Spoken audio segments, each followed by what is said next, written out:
Oke. Ini bagian 3. Nah, ada 17 menit, Mas. Saya sudah menghapus masa-masa lalu saya. Nah, Mas Mahfud, sekarang kita tadi Mas Mahfud kan bicara tentang background Mas Mahfud sebagai sastra, tapi juga Mas Mahfud bilang bahwa ada hal yang di luar itu juga yang memperkaya bagaimana Mas Mahfud dalam berkarya kan, pengalaman, belajar hal yang informal dan lain sebagainya, Mas ya. Oke.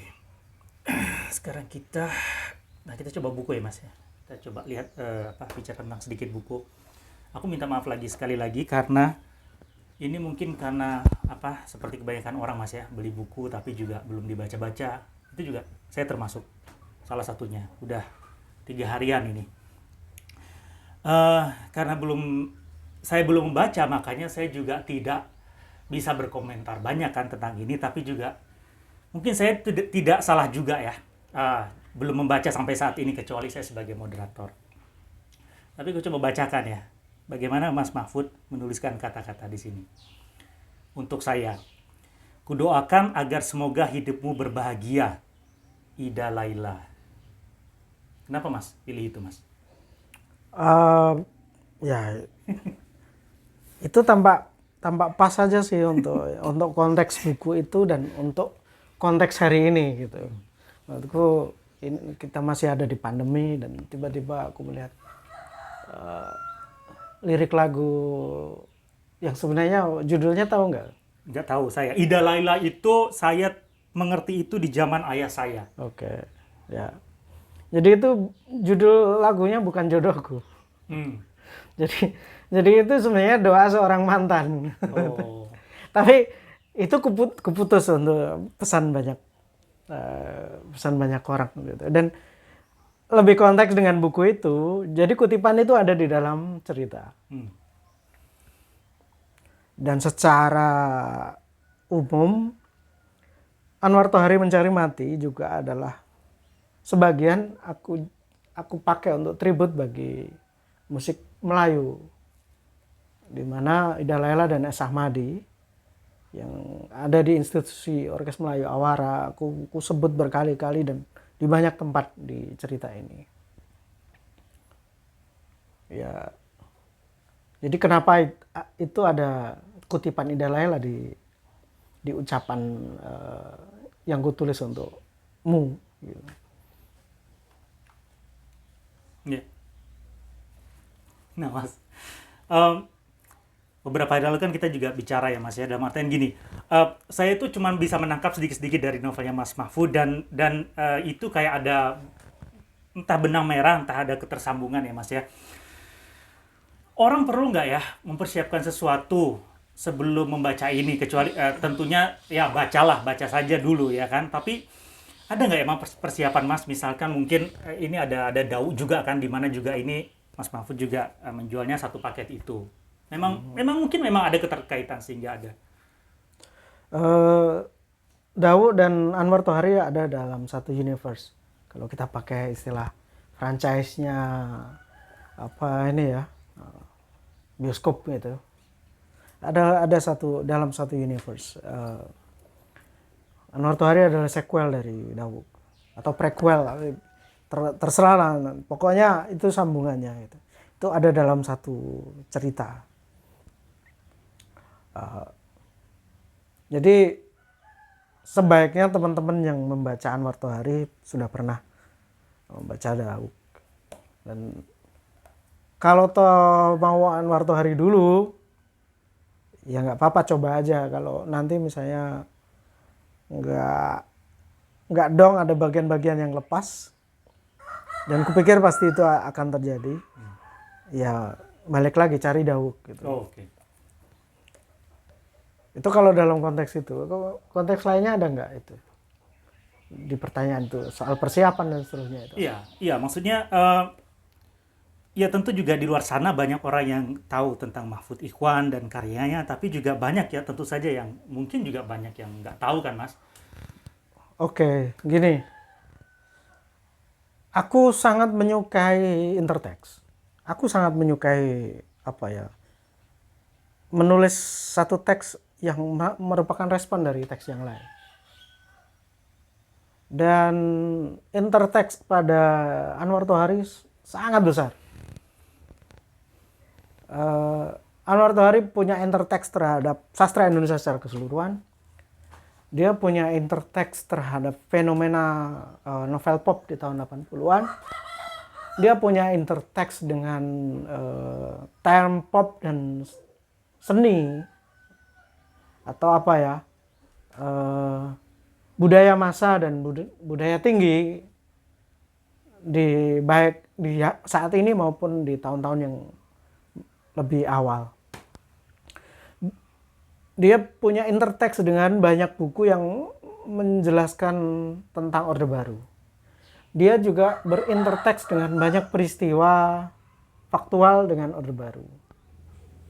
Apalagi orang-orang mungkin bisa membacanya tanpa ngerti itu, tapi mereka akan sangat tertolong jika misalnya ngerti sejarah Orde Baru, sejarah 65, sejarah relasi konflik antara misalnya masyarakat hutan dan institusi yang mewakili kekuasaan menjaga hutan. Dia akan sangat tertolong kalau dia membaca sejarah penguasaan hutan oleh negara. Dia akan tertolong kalau membaca sejarah masyarakat pinggir hutan, terutama konteks Jawa gitu. Ya kayak gitu. Apalagi, tapi ya tentu saja itu kalau dalam sastra apa ya, teori sastra klasik gitu ya, kita pernah bicara ya itu soal apa ya, horizon harapan itu. Jadi ya nggak apa-apa sebenarnya kamu ada di mana dan membacanya dengan caramu gitu, dengan jangkauan cakrawalamu, dengan batas terjauh dari wawasanmu, ya nggak masalah gitu. Aku berharap bahwa Dawuk atau Anwar Tohari bisa menghibur orang yang baru membaca novel. Aku berharap bahwa Dawuk dan Anwar Tohari bisa menghibur orang yang sebelumnya tidak pernah membaca novel-novelku. Aku berharap orang terhibur membaca dua novel ini setelah dia membaca ratusan novel sastra Indonesia. Aku berharap orang terhibur membaca novel ini meskipun dia bukan penikmat novel. Katakanlah dia seorang sekolah ilmu sosial, seorang pembelajar sejarah, seorang pengamat budaya pop misalnya. Aku berharap itu terjadi. Jadi ya terserah saja. Tapi maksudku ya itu tadi, bahwa ada lapis-lapis yang coba ku tawarkan, dan mungkin orang-orang yang punya jangkauan lebih itu dia akan sedikit lebih tertolong gitu.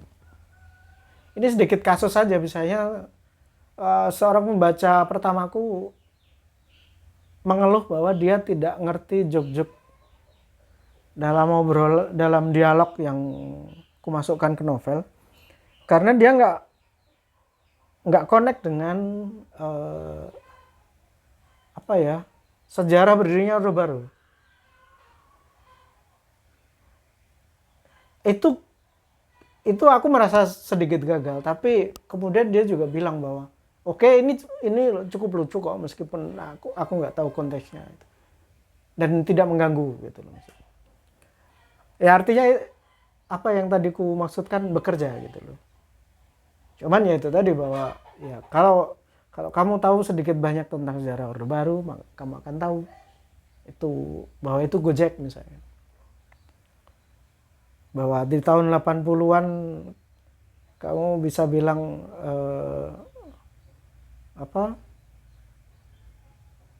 korek apimu hilang disembunyikan Soeharto misalnya, atau dibawa lari Sudomo misalnya, macam-macam itu. Nah, kalau kamu tahu Soeharto macam apa, lebih dari sekedar dia presiden kedua kita gitu, ya itu akan menolongmu gitu. Kalau kamu ngerti Sudomo itu apa, fungsinya apa di masa Soeharto, ya itu akan menolongmu gitu. Tapi gitu juga, maksudnya aku berharap juga bahwa orang-orang yang tidak apa ya, katakanlah tidak punya perangkat lebih tentang pengetahuan-pengetahuan yang ini. Tapi ya gimana,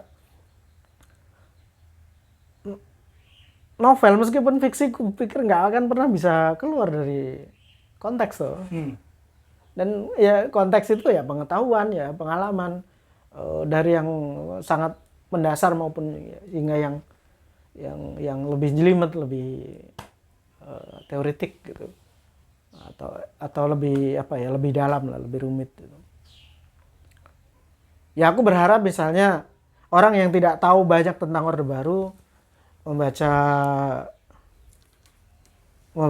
Dawuk dan Anwar Tohari bisa kemudian ngeh gitu misalnya. Ya katakanlah kita sodorin misalnya ya bukunya Elson, bukunya Robinson, itu agak terlalu berat untuk banyak orang misalnya. Bagaimana kalau kita memulainya dari Anwar Tohari dulu misalnya. Ya, siapa tahu itu. Meskipun itu bukan sesuatu yang kupikirkan ya. Gitu. Tapi kurasa aku mencoba menyediakan lapis-lapis itu tadi. Jadi di mana batas wawasanmu terjauh ya. Semoga kamu bisa menjangkau apa yang kusampaikan. Ya.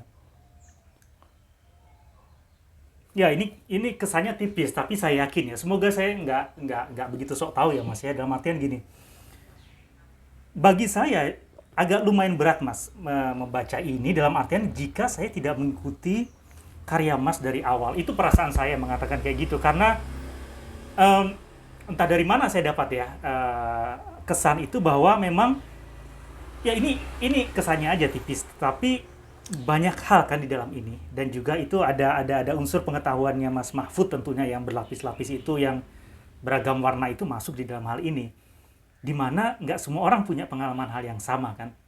Ketika tadi Mas Mahfud berbicara seperti itu kan, kemudian itu kan lebih kecil lagi kemudian kan kawasannya pada orang-orang yang berpendidikan kan, yang kemungkinan bisa menikmati ini, karena dari rentang waktu ceritanya kan juga ada. Ya tentu saja gini, aku nggak mungkin menulis, meskipun gini ya, meskipun Anwar Tohari bercerita tentang Blandong gitu, dengan kesadaran penuh aku tahu aku tidak bisa menulis sebuah novel dalam kaca sastra Indonesia yang kutujukan untuk para Blandong gitu. Itu ironi memang ya, tapi ya gimana itu ya begitulah misalnya apa kebudayaan bekerja. Aku nggak ngerti gimana caranya. Aku kadang getun dengan itu ya. Maksud gue gini, di Dahuk misalnya, aku pakai setting warung kopi pinggir jalan itu benar-benar hampir verbatim. Aku merekamnya dan kemudian merekonstruksinya dalam ceritaku. Tapi pada saat yang sama aku tahu, aku tidak menulis cerita untuk orang-orang yang kugambarkan itu, yang nongkrong di warung kopi, yang mungkin bercerita tentang selingkuhnya istri tetangga atau suami tetangga, atau pengalaman seorang supir truk di pemberhentian terakhir misalnya, atau pengalaman seorang yang masuk hutan dan ketemu memedi atau hantu gitu. Hal-hal di mana itu lalu lintas apa ya, obrolan itu terjadi di warung-warung kopi pinggir jalan. Ya, aku merekonstruksi itu semua, mengemasnya ulang menjadi Dawuk. Tapi pada saat yang sama aku tahu aku tidak bisa menulis untuk mereka. Dan ini ya ini nanti dibaca oleh orang-orang yang sedang ngopi di Starbucks, ya, itu di airport mungkin gitu, dimana bagi mereka setting warung kopi pinggir jalan adalah sesuatu yang ajaib, eksotik, bahwa orang yang bisa terbang, orang yang bisa muncul di sini di satu waktu dan kemudian tiba-tiba di satu waktu yang lain yang kurang lebih bersamaan muncul di tempat lain, itu sebagai sekedar dongeng. bukan misalnya dongeng yang deket gitu, tapi dongeng yang sangat jauh. Ya. Ya, dan saya bisa merasakan bahwa ya tentu saja ya, membuat buku ini ya tidak mudah. Maksudnya dari pembicaraan kita tadi juga kita tahu bagaimana prosesnya. Sedikit dari proses Mas Mahfud yang kita ketahui, yang kita nggak ketahui kan di belakang itu tentu lebih lebih banyak. Jadi aku makasih Mas Mahfud untuk waktunya, untuk obrolan ini, dan saya akan coba baca ini novel yang bagus ini menurut saya. Dan memang kita nggak perlu memuaskan semua orang. Semenit lagi Mas. Ada yang mau disampaikan untuk apa? Apa ya? Ya semoga benar ini novel yang bagus kata Anta. Iya memang. Dan kalau teman-teman tertarik, karena aku baru mengeluarkan buku ini, jadi belilah gitu. Dia dikeluarkan oleh penerbit kecil yang apa Margin ya? kiri. Ya, dan kita berharap penerbitnya terus kuat menerbitkan buku-buku yang lain yang lebih bagus.